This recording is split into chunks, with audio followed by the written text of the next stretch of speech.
اعوذ باللہ من الشیطان الرجیم بسم اللہ الرحمن الرحیم۔ سورہ بقرہ آیات نمبر 40 تا 46 میں بنی اسرائیل سے خطاب کیا گیا ہے۔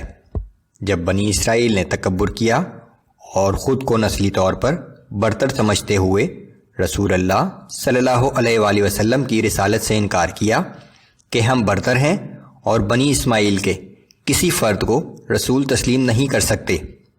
اسرائیل حضرت یعقوب علیہ السلام کا لقب تھا۔ وہ حضرت اسحاق علیہ السلام کے بیٹے اور حضرت ابراہیم علیہ السلام کے پوتے تھے۔ انہی کی نسل کو بنی اسرائیل کہتے ہیں۔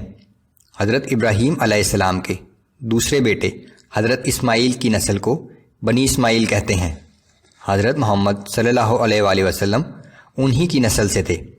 اس خطاب میں بنی اسرائیل کو اللہ کے احسانات یاد کرائے گئے ہیں اور ان سے کہا گیا کہ وہ اللہ سے کیا گیا اپنا عہد پورا کریں، صرف اللہ ہی سے ڈریں اور قرآن اور رسول اللہ صلی اللہ علیہ وآلہ وسلم پر ایمان لے آئیں۔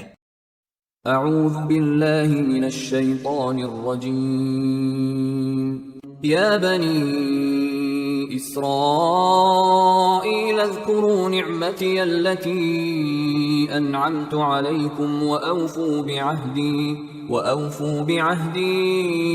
اوف بعہدکم وإیای فارہبون۔ اے بنی اسرائیل، میرے وہ انعام یاد کرو جو میں نے تم پر کیے تھے، اور تم میرے ساتھ کیا ہوا وعدہ پورا کرو۔ میں تمہارے ساتھ کیا ہوا عہد پورا کروں گا، اور صرف مجھی سے ڈرتے رہو۔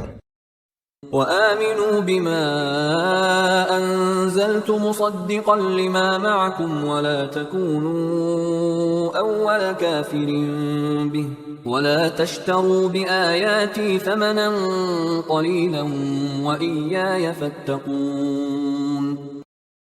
اور میری اتاری ہوئی اس کتاب یعنی قرآن پر ایمان لاؤ، جو اس کتاب کی تصدیق کرتی ہے جو تمہارے پاس پہلے سے موجود ہے، اور تم ہی سب سے پہلے اس کے منکر نہ بنو، اور میری آیات کو حقیر معاوضے کے عوض فروخت نہ کرو، اور مجھی سے ڈرتے رہو۔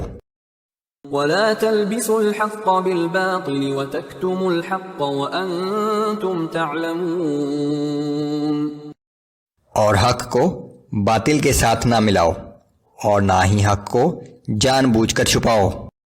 وَأَقِيمُوا الصَّلَاةَ وَآتُوا الزَّكَاةَ وَارْكَعُوا مَعَ الرَّاكِعِينَ۔ اور نماز قائم کرو اور زکوٰۃ ادا کرتے رہو، اور رکوع کرنے والوں کے ساتھ رکوع کیا کرو۔ أَتَأْمُرُونَ النَّاسَ بِالْبِرِّ وَتَنْسَوْنَ أَنفُسَكُمْ وَأَنْتُمْ تَتْلُونَ الْكِتَابَ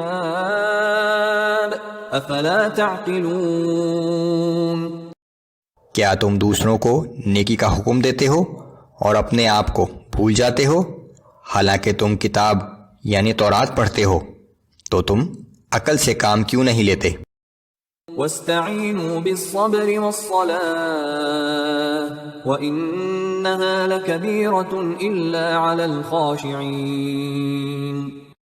اور صبر اور نماز کے ذریعے اللہ سے مدد چاہو، اور بے شک یہ مشکل کام ہے مگر اللہ سے ڈرنے والوں کے لیے ہرگز نہیں۔